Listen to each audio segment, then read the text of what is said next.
சேர்ந்தவர்களே, பத்திரிகையாளர் நண்பர்களே, அப்புறம் யூடியூபர்ஸ், என்னை வாழ வைத்துக் கொண்டிருக்கிற யூடியூபர்ஸ்க்கும் என்னுடைய வணக்கங்களை கூறிக்கொண்டு, இந்த படத்திற்கு இங்கே தலைமை தாங்க வந்திருக்கோம் அன்பண்ணன் பாக்கியராஜ் சார் அவர்களுக்கும், எஜிவிட்டி சென்டர் செல்வமணி அவர்களுக்கும், மேலும் இதில் நடித்த அத்தனை கலைஞர்களுக்கும், ஏன்னா பழகர் பையனாக இருக்கார், நாஞ்சிலா இருக்கார், எல்லாருக்கும் என்னுடைய வணக்கங்களை கூறி, கேமராமேன் பற்றி நான் தனியாக பேசுனது எதுக்குன்னா, இஸ் அ சூப்பர் கேமராமேன்.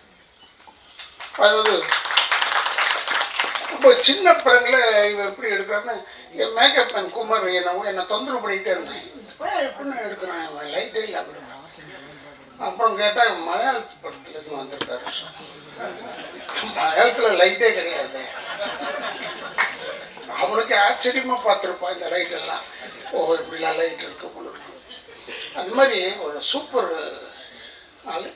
ஆனால் மியூசிக் டைரக்டர் வந்து நான் இங்கே தான் வந்து பார்த்தப்ப பாட்டு கேட்டேன். ஒரு எதிர்காலத்தில் நல்ல பெரிய ஆட்களாக மக்கள் தலைவர் படத்திலிருந்து டைரக்டர் ஆகட்டும், மியூசிக் டைரக்டர் ஆகட்டும், இந்த கேமராமேன் ஆகட்டும், அவங்கெல்லாம் நல்ல வரத்துக்கு வாய்ப்பு இருக்குது.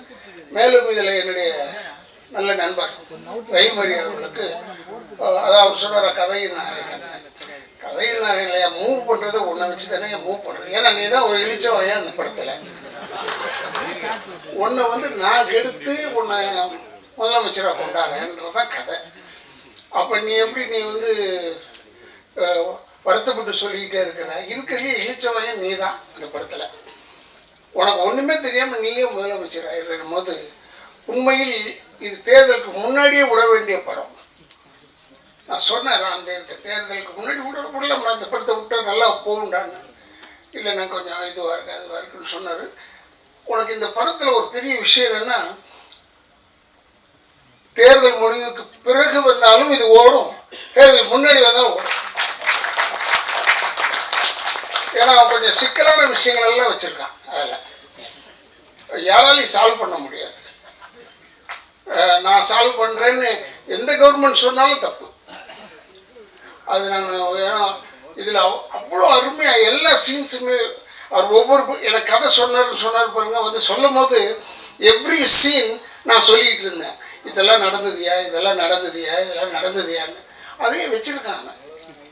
அதனால் அவன் ரொம்ப நல்லவ மாதிரி தெரிவான், நல்லவனே கிடையாது எனக்கு தெரிஞ்ச. ஏன்னா அவனை நான் பார்த்தது வந்து அங்கே தேட்டரில் ஒரு சீன் செஞ்சான், இந்த அப்பாவி பையனை அவன் செஞ்சான். அப்போ பார்க்கும்போது நாங்கள்லாம் உட்காந்துருப்போம், இவன் தனியாக செஞ்சுக்கிட்டு இருந்தான். அப்போ நினச்சிக்கிட்டேன், இவன் அப்பாவி கிடையாது, இவன் எல்லாரையும் ஏமாத்துறான்றது நல்லா தெரிஞ்சுது. எங்களெல்லாம் ஏமாற்றி தான் கூப்பிட்டு போயிட்டேன். இல்லைன்னா நம்மளெல்லாம் அவ்வளோ சீக்கிரமாக ஏமாற்ற முடியாது. பேசின காசுலேருந்து இன்னும் கொஞ்சம் குறைச்சான். அப்புறம் கொஞ்சம் நடிச்சுக்கிட்டே இருக்கும்போது கொஞ்சம் குறைச்சிட்டான். இதுக்கப்புறமா விட்டுட்டு போக முடியாதுல்ல நம்ம. ரொம்ப புத்திசாலி, ரொம்ப பெரிய வெரி பிரெயினிச்சர். அவனை நம்பி இப்போ படம் போட்டுருக்காரு, கவிதாலயம் சரவணன் சார் போட்டுருக்காருன்னா அவர் சிரிச்சுக்கிட்டே இருக்கலாம், ஏன்னா இந்த பணம் வந்துடும். ஆனால் பணம் வரும்போது நீங்கள் தயவுசெய்து இவனை தனியாக தூக்கிட்டு போய் உட்கார வச்சு வாங்கிடுங்க, இல்லைன்னா உங்ககிட்டேருந்து குறைச்சிக்குவாங்க. எங்களெல்லாம் குறைச்சி தான் வந்தாங்க. அதனால் பார்க்கறதுக்கு அப்பாவியமாக இருக்கும், அப்பாவி கிடையாது. அதனால் இது ஒரு நல்ல படம். இந்த மக்கள் தலைவர் வந்து நாஞ்சில் சம்பத்தனோட தான் நான் ஒர்க் பண்ணேன். எப்படா நீ உங்களுக்கெல்லாம் கதை சொன்னியா, சீன் சொன்னியா நீன்னு கேட்டேன். எல்லாருக்கும் சொல்லி தான் நான் கூப்பிட்ருக்கேன். நாங்கடா ஏன் ஆச்சரியமாக இருந்தது. இவங்கெல்லாம் உன்னை நம்பி வந்திருக்காங்கன்னா பெரிய விஷயம் இல்லை. எப்படி நம்ப வச்சான்னு தெரியல. அதில் தான் நான் பாராட்டுறேன். அதே மாதிரி இப்போ இதில் எல்லாரையுமே சொல்கிறேன், ரவி மரியா தானே குட் ஜாப். ரவி மரியா கிளாஸான சென்டர் ஆஃப் ஆக்சஸ் அவன் தான். அவனை சுற்றி தான் எல்லோரும் நாங்கள் வரோம். பட் அவனை இந்த வழிக்கு கெடுக்கிறதே நான் தான். அதனால் எனக்கு ஒரே சந்தோஷம். ஏன்னா நம்ம செய்கிற விஷயத்தை போய் இப்போ படத்தில் செய்ய சொல்கிறாங்க யோசனை. ஏன்னா நான் டெஃபினட்டாக நானாக இருந்தால் கூட இப்படி தான் சொல்லியிருப்பேன். அதுக்கேற்ற மாதிரி எலெக்ஷன் வந்துருச்சு. அவன் பயந்தான். ஏன் பயந்தான்னு தான் எனக்கு தெரியல. அவன் நினச்சா ரெகுலர் ஃபார்மெட்டில் வரும்னு நினச்சான். இது இர்ரெகுலர் ஃபார்மேட்டில் வந்த உடனே, தேர்தல் முடிஞ்சு இர்ரெகுலர் ஃபார்மேட்டில் வந்த உடனே அவன் கொஞ்சம் தெம்பாயிட்டான். இப்போ நம்பி படத்தை ரிலீஸ் பண்ணான். பாருங்கள், ஒரு படத்தில் சென்சார் ஆகலைன்னு சொல்லிட்டு இங்கே வந்து போடலையே ப்ரொஜெக்ஷனு. அந்த அளவுக்கு ஒரு முதல்ல எடுத்தவனே எதிர்ப்பு தான்டா உனக்கு. முதல் வெறும் ப்ரொஜெக்ஷன் தேட்டரில் ஆரம்பிக்கிற விஷயம் ரெகுலர் தேட்டர் வரைக்கும் போக போகுது உனக்கு. நான் இப்போவும் சொல்கிறேன், இந்த படம் பார்த்தாங்கன்னா நம்மளை சொல்கிறாங்களோ இல்லை நம்மளை சொல்கிறாங்களோ சர்வ கட்சி கூட்டமும் உன்னை வந்து தேடுவாங்க.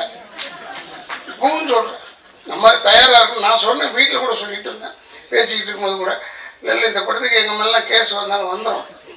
ஏன்னா எங்கேயும் ஒரு இடத்துல எதையோ ஒன்று பேசியிருக்கோம். அப்போ எங்கேயும் ஒரு இடத்துல கேஸ் வரும். கேஸ் வராமல் இருந்தால் நல்லது. ஆச்சரியம் எங்களுக்கு, அவ்வளோதான். ஆனால் இவன் பரவாயில்ல, இவனுடைய சைஸுக்கு எங்கே வேணாலும் போய் ஒழிஞ்சிக்கலாம், எவனும் கேட்க போகிறது. அப்படி நம்ம பார்த்தாலும் இவனுக்கு ஒரு டைரக்டர் மாதிரி தெரியல, ஏதோ ஒரு சாதாரணமான ஆள் மாதிரி தெரியும். அதனால் இவன் தப்பிச்சுக்கலாம். பட் நாங்களாம் மாட்டிக்குவோமேன்றதான் எனக்கு பயம். முகம் தெரிந்தவர்கள்லாம் நிச்சயமாக மாட்டிக்குவாங்க. இதில் ரொம்ப பிரமாதமாக படம் வந்திருக்கு. படத்தை பாருங்கள். ஆனால் தேட்டரில் போய் பாருங்கள். இதை நம்ம சொல்லி சொல்லி அழுத்து போயிட்டேன். இந்த இடத்துலையே 100 தடவை சொல்லிட்டேன்.